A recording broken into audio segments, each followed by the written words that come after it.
Well, once again, welcome. Take a seat. Maybe here, maybe here. Cóż, tą rozmowę na życiowe tematy z Jackiem będzie przeprowadzał nasz korespondent z niedalekiej Rumi, proszę bardzo, Łukasz Kowalczuk. Dobry wieczór. Tak jak wspominałem wcześniej, nauczyłem się angielskiego w 4 dni, kiedy tylko powiedziano mi, że będę prowadził spotkania. It's nothing wrong about you. I'm just...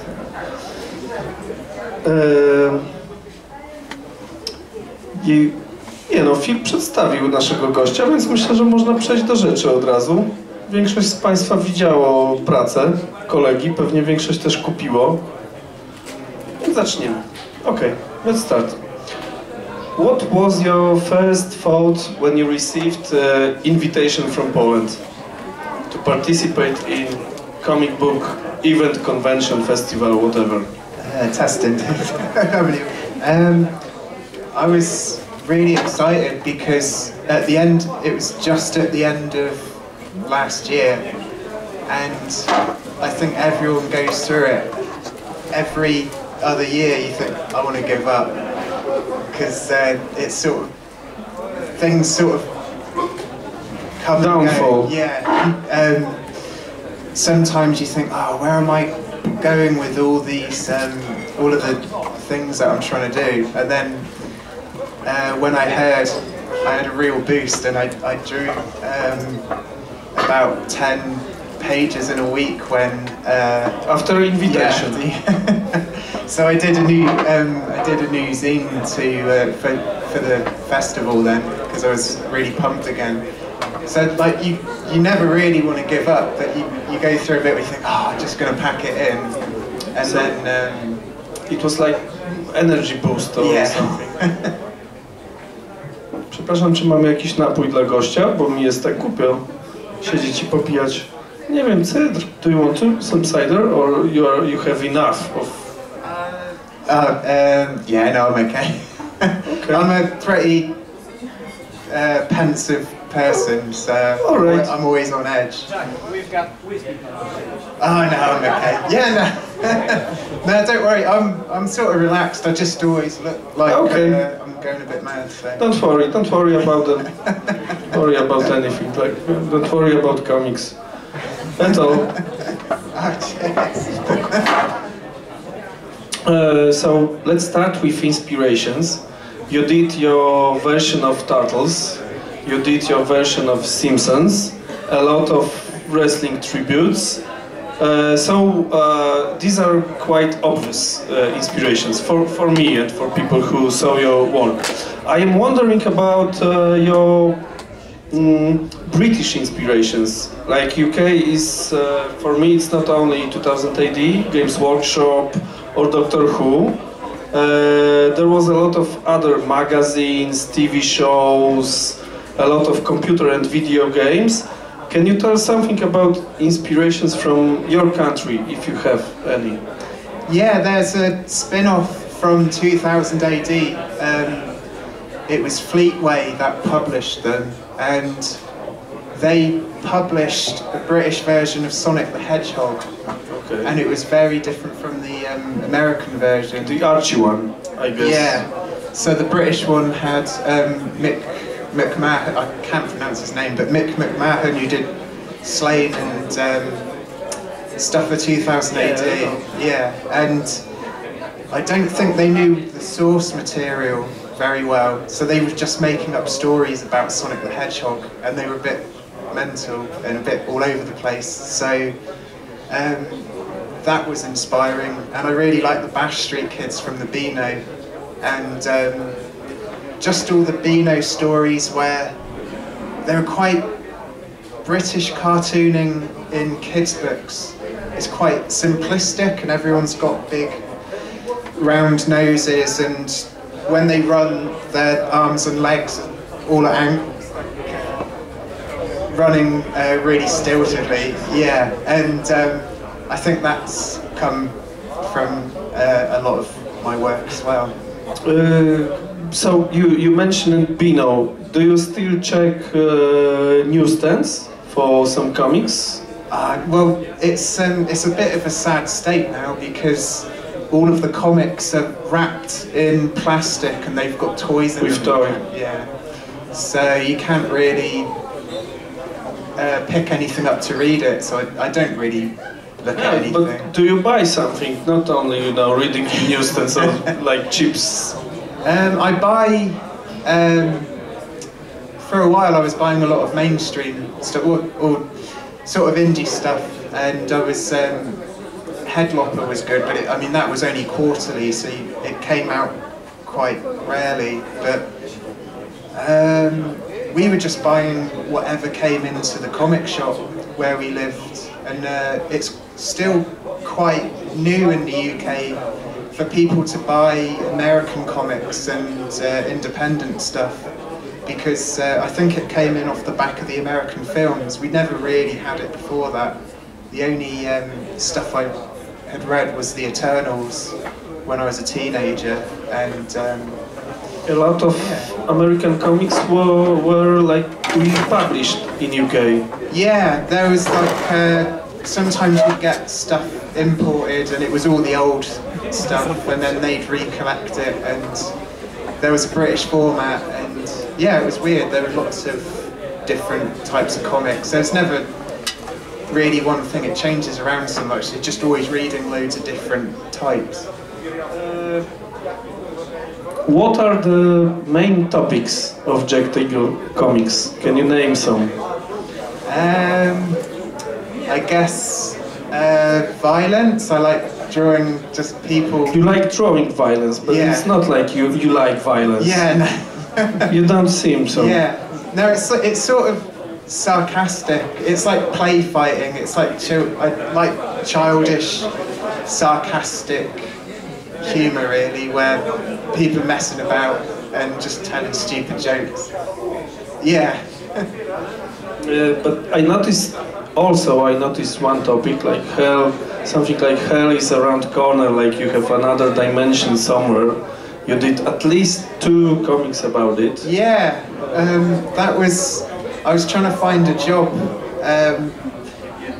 and I just drew sort of the feeling of trying to find a job at that time. You couldn't find full-time work very easily where I lived, and you just kept going back in trying to find work at the job centre, and it just felt a bit hopeless, so it fed into it. Yeah, sort of a joke. Kind of. But did you find a job? No, in the end I just became a cartoonist. I got enough work where I just sort of went self-employed, and then that was it. So yeah, it was, first of all, I didn't really get that much work, and then as I just kept drawing and drawing and drawing, there was a magazine in the UK called Front Magazine, and there was a few other magazines, and I used to just do cartooning jobs for them, and that was a monthly job, and I just kept illustrating jokes for people. Okay, but they were like, these magazines were like for kids or more adult-oriented? Yeah, they were all adult magazines, yeah. Very adult? How much? Like, very? Yeah, we can't show it? Like. Oh yeah, there's none of it's in here. It's top shelf entertainment. Okay. Top shelf entertainment, I need to remember that. Not only top shelf entertainment, but you also did comics for such established publishers as No Brow or Retrofit, also for a few smaller publishers. Can you tell us something more about such cooperation? Did fact of cooperation with No Brow or Retrofit helped you in your artist career? Absolutely, yeah, because they had such good distribution. It was worldwide, so that's where everyone originally saw my work, I think. And before I even got copies of my first wrestling book from No Brow, I had an email from someone in Australia saying, "I just bought your book," And I thought, what? I haven't even got it in my, they haven't even posted me a copy yet. So when it showed how quickly it got around, so that was amazing. And then from that, I would get animation where it's character design or magazine work where people had read the comics that I'd done, and then because they'd seen what I could do through the book, you would get work that way. So it was great, and that was just when I went self-employed and became you are still self-employed, and yeah. So that's been 7 years now. I've just been doing illustration and painting and comics. So it's pretty terrifying because you never know when you're going to get any more work. Is there any interest in your work in UK? I'm wondering what is. I'm asking what is reaction of, for example, typical 2000 AD fans when they see your books or comics, when they achieve to see it. It's Do you have any kind of feedback from that part of fandom? Yeah, people either love it or hate it, because sometimes you'll have people reach out. I don't know if you know Jock, the artist. He's always been a really big supporter of my work, and you think, God, what? Why does he like it? Because his stuff is so sort of anatomically correct, and you can do perspective and everything. And mine's all crude and janky, but I think I try to think of it in terms of different types of music. Someone can like a different genre of music even if they don't play it, so hopefully it's like that. But when we do conventions, sometimes you'll see people that really like anatomically correct work and really detailed stuff, and they just turn their nose up straight away at it. But then other people laugh at it and sort of go, this is rubbish. But then they'll come back 20 minutes later and buy a copy because they're like, what is that? Like they've never seen, like a lot of people have never seen alternative sort of comics or weird stuff. Like horses back. Yeah, so it's really funny because it's the same with when I was little. You get angry and you look at it and go, wow, what is this? This is disgusting. Like, this is disgusting, but I like it. Like. Okay. and then you sort of think, that's sort of part of the sense of humour to it. And then I think people sort of understand and go, the joke is, it's sort of badly drawn as well. Okay. Do you often attend festivals or conventions in the UK? Yeah, we took a year out. I usually do them with my girlfriend Donya, but we took a year out last year, just because we tried selling comics in 2015, and they didn't really sell as well as we thought we did. It was when I did my retrofit comic, and for some reason it just didn't sell, and I thought, what have I done wrong? And then I took it around a year later and everyone bought it. So we want to go back to doing conventions again, but we'll do about 5 a year. We don't do that many, but we try and do the big conventions. Okay, but when you are doing big conventions, you are thinking about thought bubble, more like thought bubble, or you are trying to show your stuff during like comic conventions? Oh, I see, yeah. Comic cons, so-called, without comics. Oh, you mean like how it's like? I mean hardcore. Yes, I mean comic con with comic in name, but not too much comic.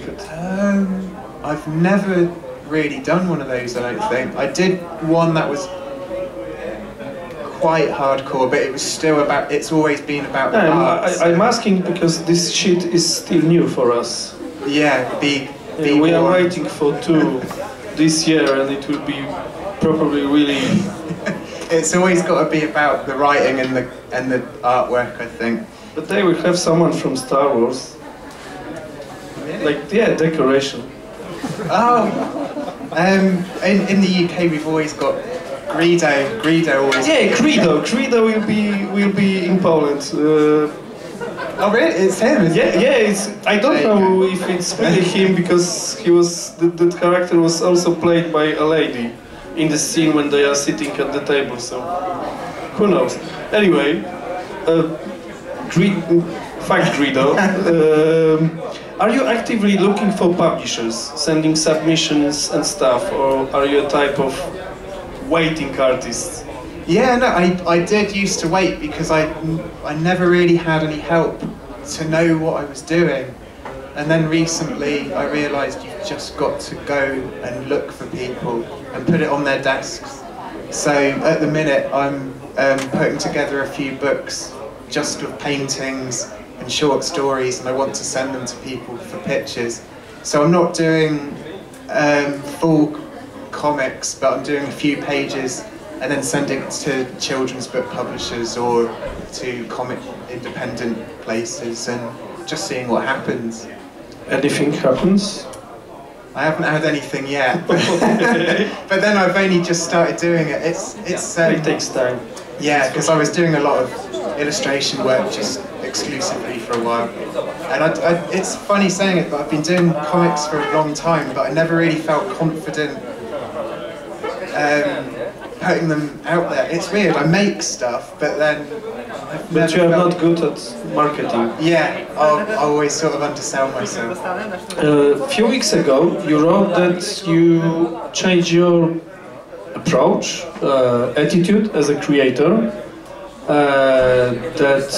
You wrote that from now on there will be more order and consequence in your stuff. Can you tell us something more about it? Because for me, in my opinion, your art, your comics are quite consistent. I thought that they are quite consistent, but you told that they are not, that you are changing your attitude. I think it was because I've done a lot of short comics and I want to do a longer, focused one. And it'd just be nice to do something planned out and sort of scripted a bit longer than quite a short story. And even if they were all short stories that link together and build it up, something like that, it's I don't know what it was. I think it was just in planning the drawing. I used to do really crude drawings, and now I think I've started to develop my style a bit more, and it's getting a bit more complicated, and I'm getting better at colouring stuff on the computer. So it's just little bits and pieces, but mainly it's I waste a lot of time, so I'll just work and then that's it, and I haven't got time to do anything else. So now I've learned to hold a bit of time back and just focus and don't have the TV on while I'm working or something like that, and just work quietly. You used to have a TV in the place that you worked, like? Well, not TV, but YouTube. Just YouTube on in the background all the time. It's not a good idea. No. So how long does it take you to create one complete page? I mean, color it. For the whole thing, Usually. it would take a day from start to finish. The black and white stuff that I've been doing, A3 sort of size, recently I can do about 2 pages a day if I really rush myself. But for a colour one is about 1 a day, yeah. Name one licensed character or title, toy line, cartoon, video game, whatever that you would love to do in a comic book version. I had a go at Turtles, but I sort of didn't do it. Okay, that well. Not the Turtles or not the Simpsons because you did them. Something else. I guess maybe something like Battle Beasts, because I like Transformers, but I don't know a thing about them. But then they had the spin-off of the Pretenders, and the Pretenders were like they looked like monsters, but they had robots hidden inside them. I don't, and then that's where Battle Beasts came from. I think. I don't know. I don't know. No, Battle Beasts were like Japanese from the start, like small. Yeah, I beasts. don't really understand any of it because it's a messy thing. But something like that, just something really bizarre and bright and colourful. All right. The end. The last question from me, most unoriginal. What are Jack Teagle's plan for upcoming year, for 2017, for 2018? I've got. I'm working on a comic for Blank Slate, which is a UK publisher, and I'm hoping it's going to be about 150 pages. And I want it to sort of tie together everything that I've been doing in the last sort of 7 or so years. And I've got 2 comics which are just short stories called Teagle comics, and some of it is sort of on the screen of this kind of stuff. And it's going to be, I want it to be a full colour, just really dense book of just everything that I've been doing, and see what happens there. And I think hopefully that will bring about getting work, doing other things, I don't know, but I've always found that every time I've had a published book, it's always helped get freelance jobs. So just keep drawing and sending stuff out there, really. So, do we have any questions from you? Okay. Yes, please. Okay, hello. I missed the start of you guys speaking, so maybe you already answered it. But today, for example, there was a meeting with Łukasz, and Łukasz has a thing for reptilians, and he tries to like put them in each and every one of his comics. And I was wondering if you have a thing of yours that you like to put everywhere, and as an Easter egg or something. I guess. God, I don't know. I don't have anything that I've always. I guess it would be. I don't really draw furry stuff like proper furry comics, but I always like drawing animal people. So I think that's been because of Teenage Mutant Ninja Turtles and stuff like that. I've just always loved drawing animal people, or like, for some reason they've always got muscle, because every toy I grew up with always had muscles. And I always remember I had this Shredder toy from the Turtles, and every time I used to draw him I thought if you had more muscles on your stomach it showed you're stronger. So it's like Dragon Ball Z or something, so it shows your power level. So like if you've got like 1,000 pecs, you're like gonna beat someone who's got 500. Yeah, like Rob Liefeld. So I guess maybe that's it. Like with Muscle Kids, it comes from Rob Liefeld and all of that kind of stuff I grew up with. So just like, yeah, muscles and sarcasm. Maybe that's it. Czy ktoś jeszcze może? Teleexpress nie zdąży. Okay, thanks to Freesider, there are no more questions from public. Indy is back. Jack, we as a publisher, independent publisher called Basgrol, as many of us know, Basgrol Italiano, we publish 2 comic books. Can you tell us how do you feel about this? Because I think this is first Polish comic books publisher of yours, yes? Yeah. I don't know, how do you like it, or can you tell us something about this? Yeah, no, I can't believe it.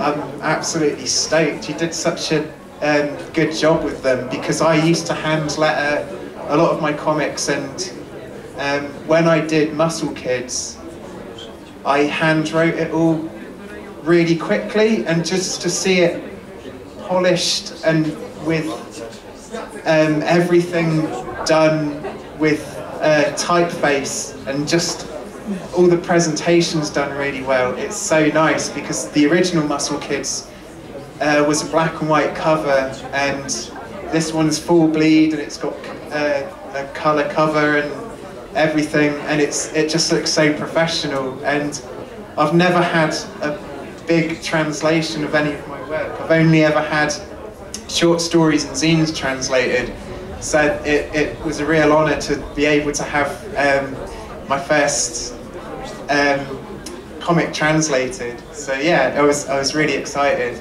and to be able to have Jeff Job Hunter reach people again, because it sold out I think maybe about 5 years ago, and people always ask about it and you can't get it anywhere. And it's just nice to have a new audience as well, because I know for me, when I post my self-published comics, the postage is so much, and it puts a lot of people off. And I always get emails from people in America, Canada, and across Europe, just saying, "Where can I get your stuff? I don't want to buy it online because the postage costs as much as the books." So it's been a great opportunity. Yeah, thanks so much for having me and for printing the books. It's been amazing. Wykorzystuję sytuację, że jesteście tak nieśmiali, że cześć czapka, zaraz ci podaję. Jeff, one more. We choose two positions of your set, which you gave us. The two of them are really nice, and we like it a lot. What is your best choice? Your choice for us? Which position of yours will you recommend as a must-have of yours? Out of the two. Yeah. Of your set. Yes, of all of them. Oh, across everything. Yeah. God, I honestly don't know. God, I don't know. It's really tricky because probably Jeff Job Hunter, because it's in full colour, and all of my stuff's always in black and white because I always do cheap printing. So yeah, I'd probably say that. And from my self-published stuff, probably Diamond Defenders, because it's the most dense comic and it's got the most writing in it, so you probably get the most out of it. Yeah, and it's got the most action in it as well, so yeah, I don't know. I have a question. Jack, you have a similar style of drawing to Łukasz, I think, in some works. Maybe you can make a crossover with some characters from Łukasz. What do you think about it? Ja będę dla kolegi pisał scenariusz teraz. That's solving my question. Something that would be pretty cool is, because we're both influenced by the old 80s toy lines, you had those crossovers like G.I. Joe versus Transformers and all that kind of stuff. It'd be cool to think of it in those terms of like two different toy brands just fighting each other or something like that. So that would be cool. Yeah, thanks. Yeah, no, that would be cool. So Jack, if Łukasz is writing your script, do you write for Łukasz a script in return? I think he'd probably hate it because it'd just be a bunch of gibberish. I just make things up. Basically, whenever I do a story, I just want to draw stuff. So I just write a load of old rubbish. But that's what I meant about focus earlier. I'm trying to get better at writing because everything I do just ends up.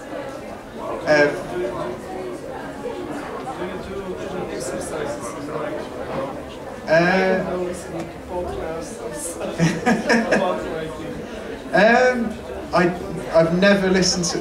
I know there's the book A Hero with a Thousand Faces that everyone always says about, with creating myths and that kind of thing. But to be honest, I just make up a stupid story in my head and then that's it.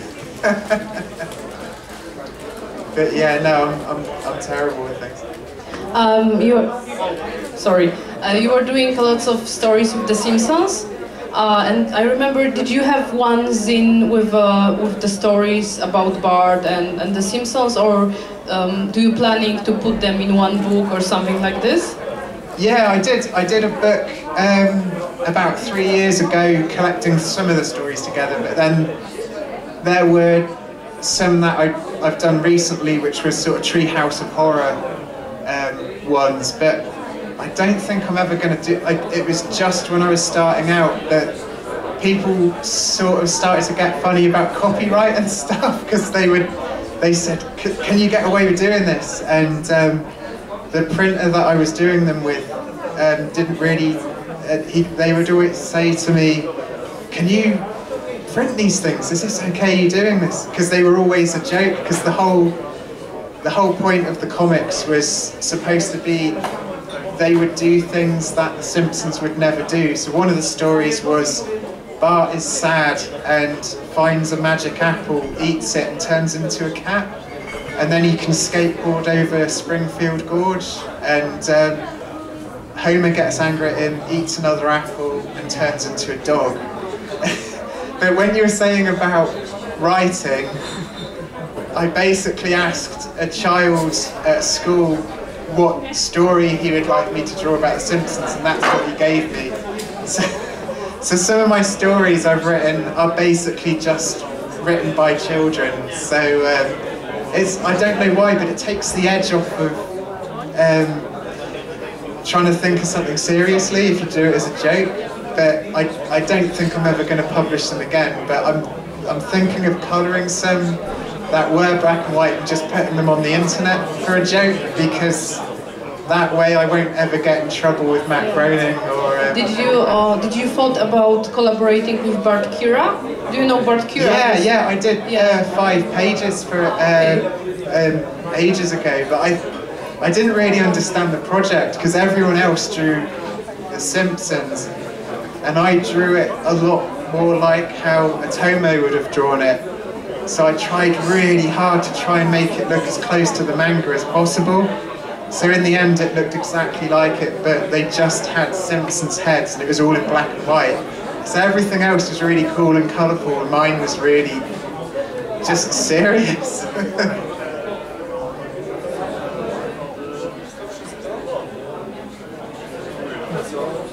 Okay, thanks.